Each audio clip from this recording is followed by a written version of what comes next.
A nossa jornada de fé, através do Evangelho de Jesus, começou.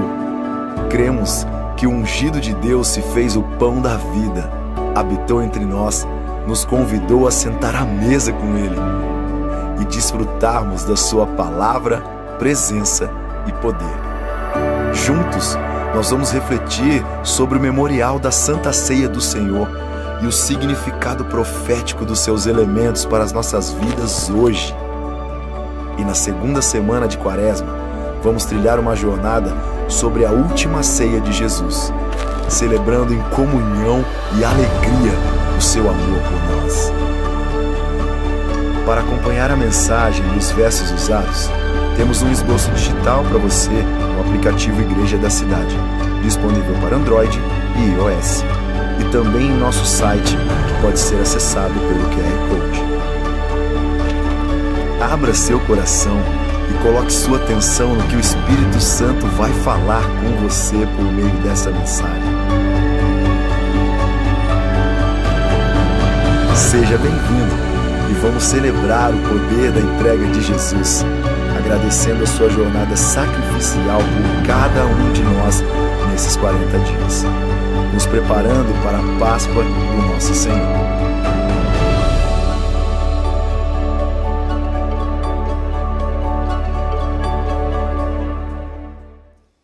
Bom dia!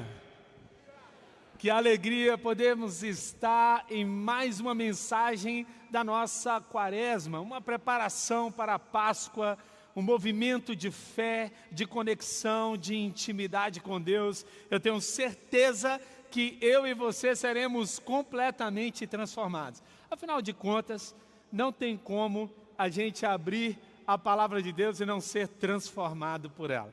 Bom, sou Andrei, sou um dos pastores da nossa igreja e certamente nessa segunda mensagem Deus falará ao nosso coração. Você crê que Deus está aqui? Você quer ouvir a voz de Deus nesse momento? Então que em nome de Jesus, seu coração esteja aberto, seu espírito esteja pronto para receber a boa palavra que vem do céu. 40 dias celebrando a vida de Jesus, a sua morte até a Páscoa, em Lucas 22, versículos 19 e 20. Tomando o pão, deu graças e disse: esse é o meu corpo dado em favor de vocês, façam isto em memória de mim. Da mesma forma, depois da ceia, tomou o cálice, dizendo: este é o cálice da nova aliança no meu sangue, derramado em favor de vocês. Chegamos agora no momento da última ceia. O momento em que se representa algo muito importante. Talvez de todas as salas de aula que Jesus Cristo ensinou algo, a ceia representa o centro de tudo que Ele quer dizer. Isso tem um motivo. Se você estivesse no seu último momento de vida, se você estivesse nas suas últimas palavras, certamente as últimas palavras que você escolheria seriam as palavras que você gostaria que fossem lembradas. E Jesus Cristo chega no ápice do seu ministério e Ele ensina aos discípulos algo que precisaria ser lembrado e não poderia ser esquecido. Por isso Ele vai dizer: façam isso em memória de mim. E por isso essa igreja, em obediência a isso, ela faz isso todo mês. Nós celebramos a ceia para sempre nos lembrar de que Deus considera relevante a mesa. Há importância na mesa. A mesa representa comunhão. Aqui, por exemplo, não estamos em mesa. Você está assentado olhando a nuca de alguém. E é muito diferente, porque na mesa você tem que olhar o quê? Nos olhos. A mesa é o lugar onde a face está nua, onde você olha o outro face a face, onde você percebe o outro, onde algumas situações precisam ser resolvidas.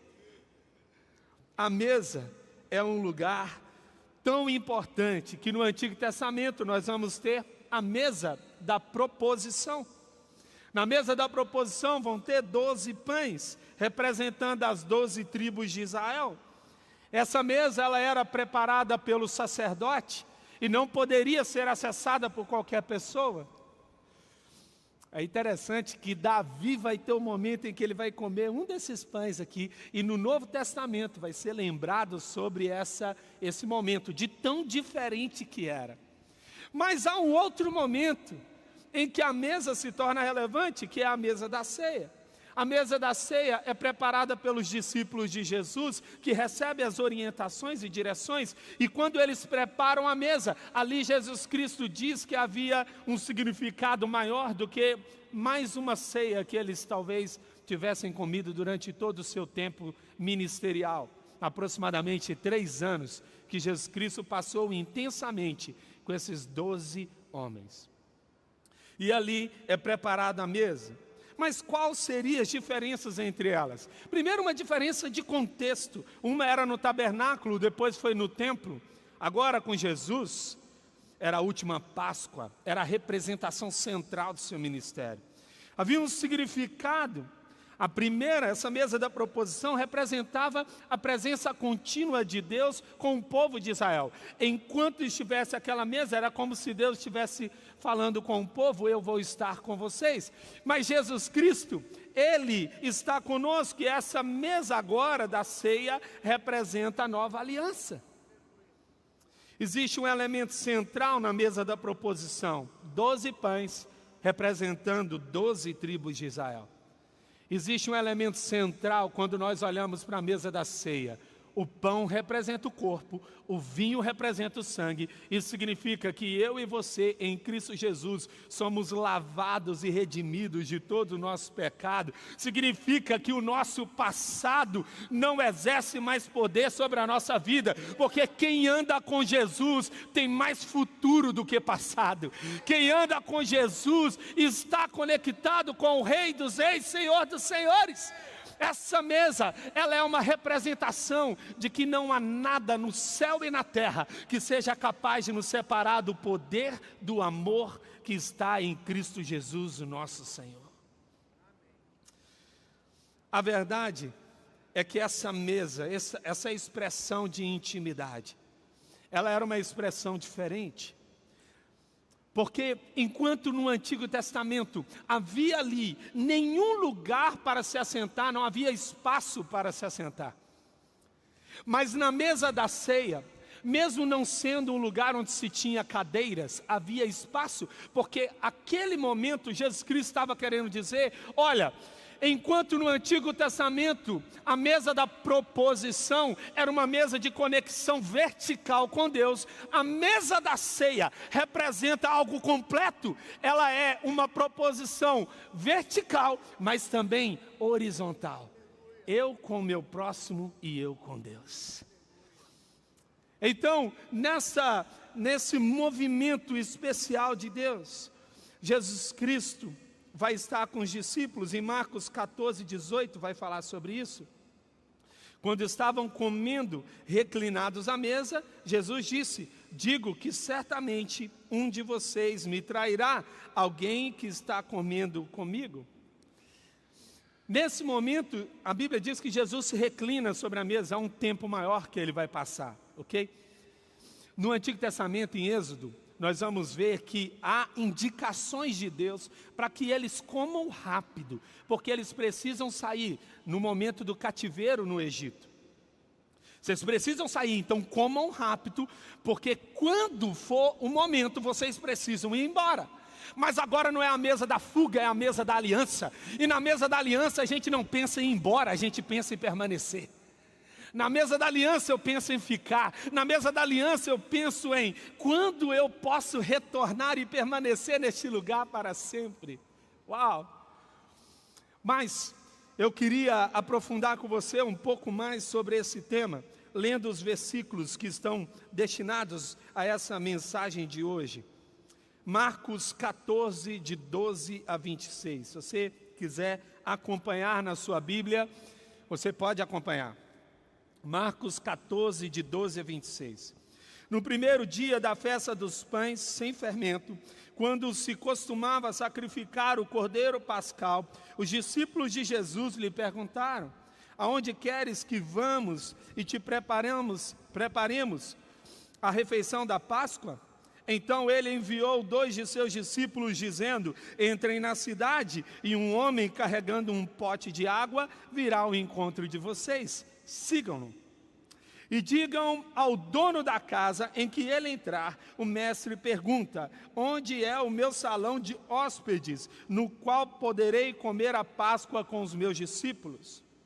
Ele lhes mostrará uma ampla sala no andar superior, mobiliada e pronta. Façam ali os preparativos para nós. Os discípulos se retiraram, entraram na cidade e encontraram tudo como Jesus lhes tinha dito. E prepararam a Páscoa. Ao anoitecer, Jesus chegou com os 12, e quando estavam comendo, reclinados à mesa, Jesus disse: digo-lhes que certamente um de vocês me trairá, alguém que está comendo comigo. Eles ficaram tristes, e um por um lhe disseram: com certeza não sou eu. Afirmou Jesus: é um dos 12, alguém que come comigo do mesmo prato. O Filho do Homem vai, como está escrito a seu respeito, mas ai daquele que trai o Filho do Homem. Melhor lhe seria não haver nascido. Enquanto comiam, Jesus tomou o pão, deu graças, partiu e deu aos discípulos, dizendo: tomem, isto é o meu corpo. Em seguida, tomou o cálice, deu graças, ofereceu aos discípulos e todos beberam. E lhes disse: isso é o meu sangue da aliança, que é derramado em favor de muitos. Eu lhes afirmo que não beberei outra vez o fruto da videira, até aquele dia em que beberei o vinho novo no reino de Deus. Depois de terem cantado um hino, saíram para o Monte das Oliveiras. Aleluia. Feche seus olhos, abra o seu coração. Eu quero fazer uma oração antes de continuarmos. Querido Pai, obrigado, Senhor, porque quando nós lemos a Tua palavra, algo em nós vai nos conectando ao Senhor. Este é o seu propósito, é que a sua voz seja ouvida. E nessa manhã, a sua voz foi anunciada, pronunciada, foi falada neste lugar. E certamente, Senhor, como o Senhor afirma na sua palavra, onde estiverem 2 ou 3 reunidos no seu nome, ali o Senhor estará. Cremos que o Senhor está aqui e que há algo que o Senhor deseja falar ao nosso coração profundamente. Então, abrimos o nosso coração para ouvir o que o Senhor deseja falar.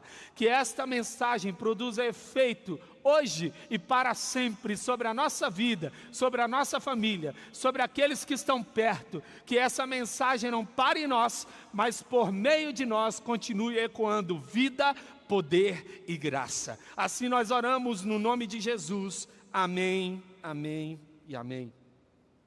Essa é uma realidade. Olhamos para essa mesa.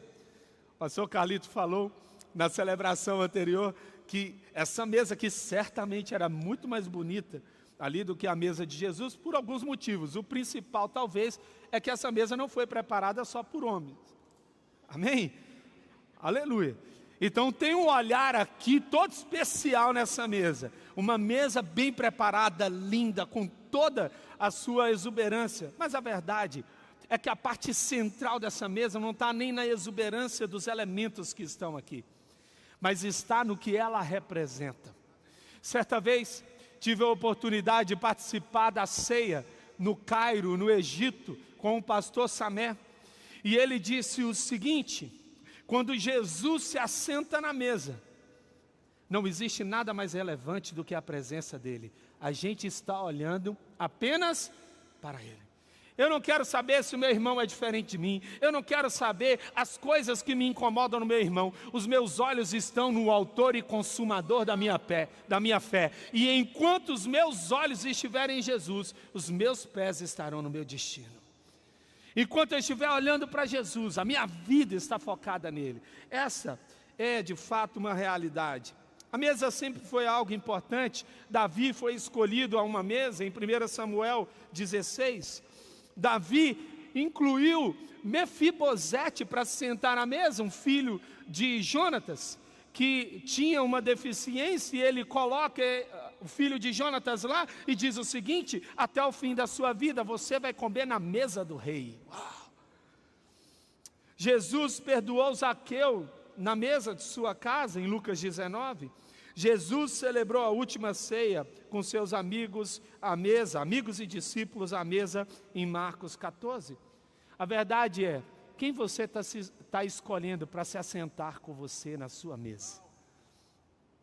Você não pode se assentar em qualquer mesa, e não pode ser qualquer pessoa que se assente à sua mesa. Você precisa discernir, mas tem momentos que tem pessoas que participam, como no caso de Jesus, e tem momentos que a própria mesa repele aqueles que não querem participar dela. Entenda bem, Judas conseguiu fazer muitas coisas com Jesus, mas quando ele foi sentar na mesa que era a mesa da aliança, uma mesa de morte, uma mesa de entrega, uma mesa de renúncia, uma mesa de aliança eterna, ele não conseguiu ficar. Porque tem horas que a gente precisa decidir. Não dá para viver a minha vida lusco-fusco. Não dá para viver a minha vida, estou aqui na igreja, mas não estou.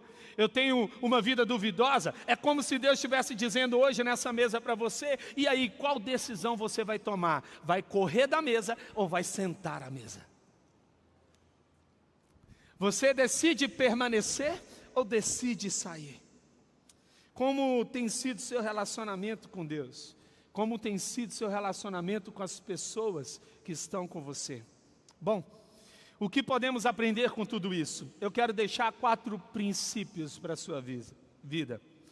A mesa de Jesus nos convida para sermos intencionais no relacionamento com Deus. Em Marcos 14, 12, como acabamos de ler, os discípulos de Jesus lhe perguntaram: aonde quer que vamos e te preparemos a refeição da Páscoa? É como se os discípulos disserem, eles estavam dizendo assim: e aí, o que nós vamos fazer? Para onde você nos direciona? Onde você quer que a gente faça este momento que nós vamos fazer? Eles recebem o direcionamento de Jesus.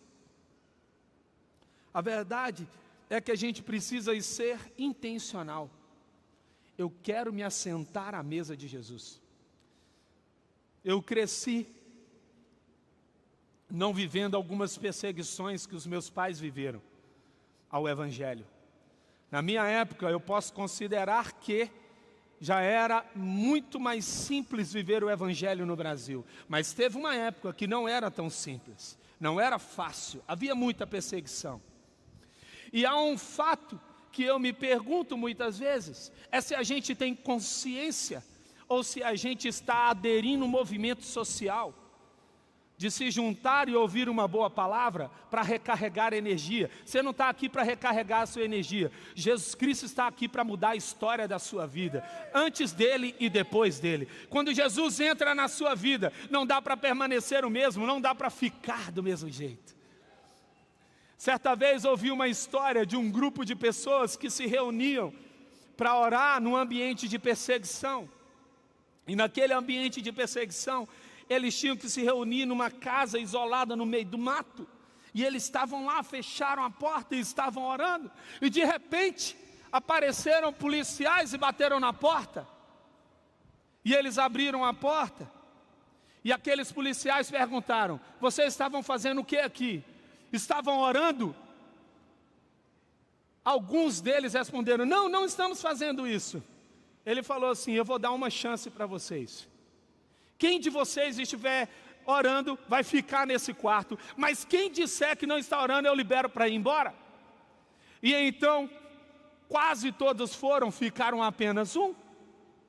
E quando aquele um ficou e que aqueles policiais deixaram os outros ir embora, os policiais fecharam a porta e falaram assim: vamos orar.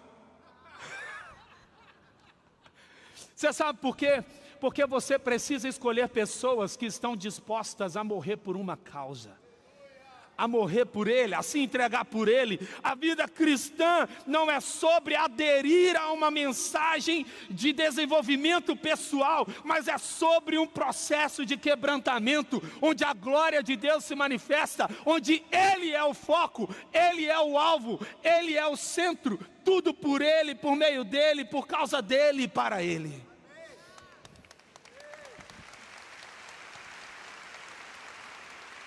Ele é o foco de tudo. Deus é a nossa prioridade. Tudo que concorre contra a presença de Deus na sua vida precisa sair. A mesa de Jesus nos convida para um lugar de provisão sobrenatural. Nos versículos 13 a 16, Jesus vai passar algumas ordens. Observa só. Ele enviou 2 de seus discípulos, dizendo-lhes: entrem na cidade, e um homem carregando um pote de água. Já dá um pause aqui.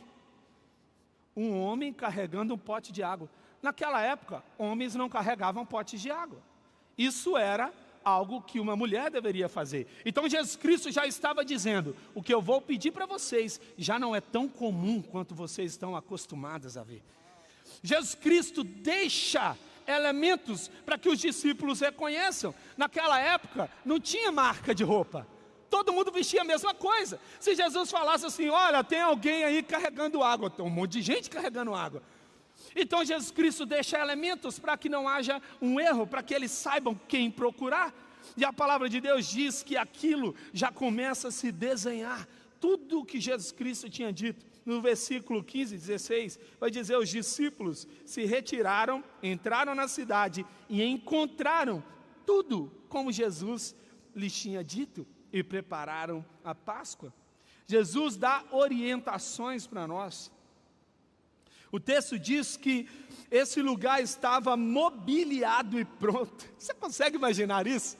É como se Deus estivesse dizendo assim para você: filho, você não está entendendo. O futuro que eu quero te dar, ele não está sendo gerado, ele já está pronto. É que você precisa saber como chegar lá. É que eu estou te dando pistas de como você deve fazer para chegar no lugar que eu te preparei. Deus não precisa de tempo para te dar o que Ele quer te dar. É a gente que precisa de tempo para entender o que Ele quer nos ensinar. Muitas vezes, esse é o processo mais difícil. Não, tem hora que Deus está desenhando para a gente. Eu falando assim: ô filho, você não está entendendo, né? Hein, Carmen? Vou desenhar para você aqui, ó. É assim, assim, assim. Põe um anjo, põe o texto bíblico. Você já foi perseguido por texto bíblico? Gente, tem hora que você fala assim: ô Deus, alguém falou assim: ó, tem uma palavra para te entregar, envia o texto bíblico. Aí você fala assim: nossa, legal. Aí você está dirigindo o carro, lá embaixo do caminhão está o texto bíblico. Você abriu uma página na internet, apareceu o texto bíblico. Sabe por quê? Porque a palavra de Deus diz que o amor de Cristo nos constrange. Sabe o que significa? Não tem saída. Você tenta fugir, esbarra no amor. Você tenta correr para cá, esbarra no amor. Você tenta ir para frente, esbarra no amor. Você tenta ir para trás, esbarra no amor. É como se Deus estivesse dizendo: eu estou cuidando de você. Só ouça o que eu quero te dizer. Essa palavra hoje é para a sua vida. Talvez você tenha tentado fugir de Deus, e de novo, mais uma vez, Ele está dizendo: eu te amo de tal forma que nem a cruz foi capaz de parar esse amor. Nem a cruz do Calvário.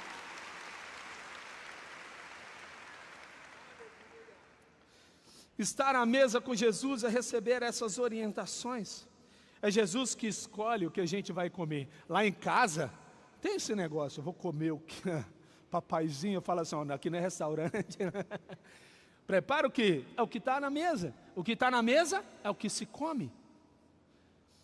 Que tipo de nutriente espiritual Deus está escolhendo para você? O que está acima da sua mesa? O que está sendo colocado na mesa? O mundo e as pessoas estão procurando provisões em lugares, mas continuam com fome. Quem busca satisfação no dinheiro, está com fome. Quem busca satisfação nos prazeres da carne, está com fome. Quem busca satisfação em pessoas, está com fome. Quem busca satisfação na terra, está com fome. A terra só dá fome, ela não sacia. Existe uma palavra no hebraico chamada nefesh. Essa palavra, utilizada muitas vezes pelos salmistas, pelos profetas, ela tinha representações antropológicas diferentes. Por exemplo, na antropologia bíblica, nefesh vai significar, em alguns momentos, a minha garganta está ressequida, eu estou com sede. Em outros momentos, os profetas vão dizer, o meu estômago está vazio, eu estou com fome. E Jesus Cristo vai dizer em João 4, aquele que beber dessa água nunca mais terá sede. Para quem tem sede, eu tenho a água viva. E Jesus Cristo mesmo vai dizer, para quem tem fome, eu sou o pão da vida. Não há nada que a presença de Jesus não possa satisfazer em você. Ele é a fonte de satisfação. Só existe um que pode nos satisfazer. A mesa de Jesus nos convida para um lugar de comunhão e intimidade. Em Marcos 14, 17 a 20, ao anoitecer, Jesus chegou com os 12. Quando estavam comendo, reclinados à mesa, Jesus disse: olha, Jesus se assenta e começa a ter uma conversa, e começa a ensinar os discípulos, e ele está dizendo, olha, aqui vão acontecer algumas coisas, alguém vai me trair, é nessa mesa que nós vamos ter algumas coisas. Eu acho muito bonito isso. Jesus não mudou a estratégia do céu de amar Judas. Uma vez, uma criança fez a seguinte pergunta: por que Deus não ama o diabo? Responda você. Deixa essa dúvida teológica para a sua vida. Eu falei, está errada a pergunta. E ela disse, por quê? Porque a questão é, Deus não muda quem Ele é só porque nós não fazemos o que devemos fazer. Deus continua sendo amor. A questão é, por que Lúcifer deixou de amar a Deus? Deus não deixa de ser pai se a gente viver como órfão. A questão é como se Jesus estivesse o tempo inteiro dizendo, filho, quando é que você vem para se conectar de fato comigo, Judas? Mas em nenhum momento. E isso é tão poderoso que a primeira pessoa que Jesus serviu foi Judas. Porque em nenhum momento Deus deixa de dar aquilo que Ele quer nos dar, só porque a gente não quer receber. Precisamos romper com a solidão, com a independência, de achar que a vida é sobre nós, e entender que Deus nos quer numa mesa sentada com pessoas especiais. Ter amigos é uma bênção. Ter pessoas com quem dividir a nossa vida é importante. Como é relevante sentar à mesa? Lá em casa, graças a Deus, conseguimos construir a cultura da mesa. A gente se assenta à mesa sempre, sempre. De manhã, no almoço, estamos sempre juntos. E é interessante, porque na mesa acontece muita coisa. É irmão provocando irmão. É marido provocando esposa. A gente precisa disso para alimentar a fé na família. Mas a verdade é que a gente precisa de relacionamentos leves, relacionamentos reais, profundos, verdadeiros. Sabe por quê? Porque é isso que se constrói na mesa. Se constrói o eu, se constrói o nós, se constrói a visão que temos de Deus. O que nós vamos comer não é o mais importante, mas é com quem estamos assentados. Com quem você decidiu reclinar. Léo Bigger vai dizer, o diabo quer destruir os nossos relacionamentos e se alegra quando vivemos em amargura, enquanto Jesus nos liberta e cura os nossos corações partidos. Eu acho muito forte, porque no grego a palavra perdoar, essa palavra perdoar é se divorciar da dor, é se separar da dor. É muito poderoso, porque quando eu decido me separar da dor, eu estou livre para viver a minha vida. Uma pessoa que passa a sua vida inteira amargurada, ela acaba vivendo uma vida de desconexão, de ausência de intimidade. A intimidade é de fato isso. E em Salmo 41, no versículo 9, até meu melhor amigo, em quem eu confiava e com quem reparti o meu pão, voltou-se contra mim. A intimidade envolve abrir a sua vulnerabilidade. Pode ser que tenha pessoas que não consigam cuidar de algo que seja tão importante como você. E realmente, tem pessoas que vão passar na nossa vida e elas vão embora. Como diz o poeta, né, alguns vão e eles vão partindo, mas eu vou voar, né? Agora perdi aqui a poesia, mas eu vou voar como um passarinho. Sumiu aqui da minha mente. Mas a verdade é que algumas pessoas passam mesmo e precisam passar. Mas a gente precisa escolher quem vai ficar, quem vai permanecer, quem vai se assentar comigo, quem vai envelhecer ao meu lado, quem vai estar, porque a mesa não é lugar de superficialidade. A mesa é lugar de conversas profundas, de confissões, de arrependimentos, de declaração de amor. É lugar de voto, de compromisso. Sempre que estiver à mesa, faça desse lugar um memorial que não possa ser esquecido. Quais são as memórias que têm sido geradas nas mesas em que você tem se assentado? E há um quarto e último princípio. A mesa de Jesus nos convida para um lugar de generosidade e abundância. Em Marcos 14, 22, enquanto comiam, Jesus tomou o pão, deu graças, partiu e deu aos seus discípulos, dizendo: tomem, isto é o meu corpo. A ordem cronológica do texto é dar graças, partir o pão e repartir com os outros. Então é receber, regozijar e repartir. Quando eu vou repartir aquilo que foi abençoado, é um processo de generosidade, de abundância. Ele não dá graças e come, ele dá graças, ele reparte. Essa é uma parte importante. Por vezes, eu ouvi pessoas orando, pedindo a Deus uma oração aparentemente humilde, que significava o seguinte: Deus, me dá apenas o que eu preciso. Eu não preciso de muito, me dê apenas o que eu preciso. Parece humilde, mas é irresponsável, não é generosa. Você pode orar a partir de hoje dizendo: Deus, me dá muito mais do que eu preciso, muito mais do que eu posso pedir ou imaginar, porque eu estou pronto para repartir. Você entende? Quando eu recebo a mais, eu percebo a mais, eu reparto a mais, eu entendo que Deus está me dando a mais. Eu não posso orar para Deus me dar apenas o que eu preciso orar a Deus, me dê mais do que eu preciso, porque tem gente que precisa. E eu sou resposta de Deus na vida dessas pessoas. O pão e o cálice na mesa da ceia é sobre generosidade. O pão, o corpo, o cálice, o sangue. Essa é a nova aliança.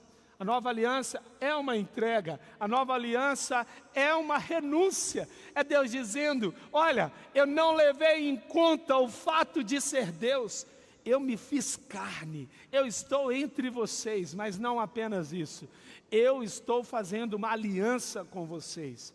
Isso é compaixão, é graça. Mesmo diante da traição, a graça se mostrou poderosa. Deus decidiu entregar o melhor que Ele tinha.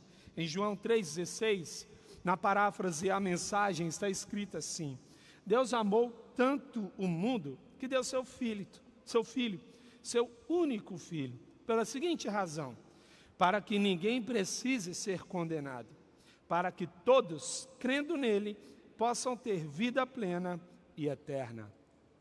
Mesa é lugar então de generosidade e de abundância. O que é que nós aprendemos com isso? É que Deus nos dá tudo o que Ele tem, para que possamos viver a vida que Ele planejou para nós. Sabe, esse tudo é tudo mesmo. Jesus Cristo disse: sem mim nada podeis fazer. A Bíblia vai dizer: tudo posso naquele que me fortalece. Jesus vai dizer: olha, não tenham medo, eu venci o mundo. Você sabe, a nossa vida está fundamentada e projetada para depender plenamente de Jesus. Pastor Carlito, no livro Família para Sempre, ele escreveu: você nunca terá que perdoar alguém em medida maior do que Deus já perdoou você. Não tem nada que você precisa hoje liberar alguém que seja maior do que Deus liberou. Mas, gente, olha, eu já vi muito disso. Tem gente que é boa demais para precisar de Jesus. Por isso que Jesus Cristo vai dizer: eu vim para quem está doente. Tem alguém doente aí? Esse é o ponto-chave. A questão é, Deus não pode salvar vítimas, apenas pecadores confessos arrependidos. Não dá para salvar alguém que não entende que precisa de salvação. Tem gente que diz assim: pastor, não é exagero demais? Por que que Deus não resolveu o problema? Por que que foi necessário a cruz? John Stott vai dizer o seguinte: quem não entende a necessidade da cruz, não entende a gravidade do pecado. A cruz revela o quão grave foi o pecado, mas Deus nos perdoou e foi na cruz do Calvário. Alguns móveis, eles falam muito sobre nós. Estava ministrando um casamento esses dias, falando justamente sobre isso, sobre os ambientes, sobre os lugares que nós vivemos. E os lugares onde nós vivemos falam sobre nós, falam sobre algo importante: a porta, o que entra ou o que sai. A sala de estar, o momento de diversão e de estar junto. A sala onde nós sentamos na mesa, onde nós nos alimentamos, o ambiente onde nós estamos em comunhão e intimidade. A cozinha, o lugar onde nós preparamos as coisas para nós colocarmos dentro de nós. A lavanderia, o lugar de servir. O quarto, esse lugar de intimidade abundante. O banheiro, o lugar de lavar a alma. Talvez, tem muitas das coisas que nós podemos aprender. E quando nós falamos hoje sobre a mesa, são tantos elementos, são tantas coisas relevantes. Mas o que eu preciso guardar? Eu preciso guardar que Deus se importa, de que Deus quer olhar a gente nos olhos, de que Deus quer ter intimidade conosco. A prova maior disso é que Ele enviou o seu único Filho, não para te livrar apenas de uma sentença eterna, mas para te livrar de uma vida distante dEle e do propósito dEle. A mesa é importante, nos traz de forma analógica como Deus queria se relacionar já no Antigo Testamento por meio de sacerdotes, e hoje Jesus Cristo que nos traz à mesa onde só o sacerdote poderia alcançar. Em 1 Coríntios 11, 23 e 24: pois recebi do Senhor o que também entreguei a vocês, que o Senhor Jesus, na noite em que foi traído, tomou o pão e, tendo dado graças, partiu e disse: isto é o meu corpo, que é dado em favor de vocês. Façam isso em memória de mim. Agora, à luz do que você acabou de receber, esta palavra da fé, qual é a sua resposta? A palavra mais poderosa é arrependimento. Quando nós nos arrependemos e cremos, a palavra de Deus entra em nossa mente, em nosso coração e nos transforma. Algumas pessoas ouvem e não dão nenhuma resposta, mas eu acredito que hoje o Espírito Santo tocou você de forma especial. Qual é a sua resposta? Hoje, você quer receber Jesus como seu Salvador e Senhor pessoal? Pode levantar a mão aonde você está. Deus abençoe a sua vida. Que Jesus Cristo agora seja seu Salvador e Senhor. Será que você que está afastado também não é hora de você se arrepender e receber esta bênção de voltar para Jesus e para a igreja? Se esta é a sua decisão, também Deus abençoe a sua vida. E você que se batizou, talvez bebê, isto não foi pecado, mas não foi uma decisão que trouxe mudança para a sua vida, porque o infante não tem vontade própria e ele não tem do que se arrepender. Mas agora você ouviu esta palavra e você quer de fato ser batizado, porque agora você entendeu. Então, a sua mãe, o seu pai, um padrinho pode ter levado você para ser batizado pequeno, mas Jesus não foi levado por Maria e José. O batismo bíblico, ele não é só por imersão, mas ele é também precedido de uma decisão de arrependimento. Você quer, agora que entende que é um pecador, também ser batizado? Amém? Deus abençoe e, por favor, entre em contato conosco. Aproxima o seu smartphone do QR Code que aparece na tua tela. Se você aceitou Jesus, se você quer se reconciliar na fé e voltar para a igreja, se você quer ser batizado, neste exato momento, preencha essa ficha online e mande os seus dados para nós. Nós não vamos compartilhar com ninguém a sua decisão, mas vamos entrar em contato com você. Então, seja muito bem-vindo e que Deus te abençoe. Estamos felizes, estamos em festa pela sua decisão hoje. Que Deus te abençoe e vamos juntos viver um dia de cada vez a nossa fé em Jesus. Seja muito bem-vindo à família Igreja da Cidade, a sua família para você pertencer. Deus te abençoe. Muito obrigado.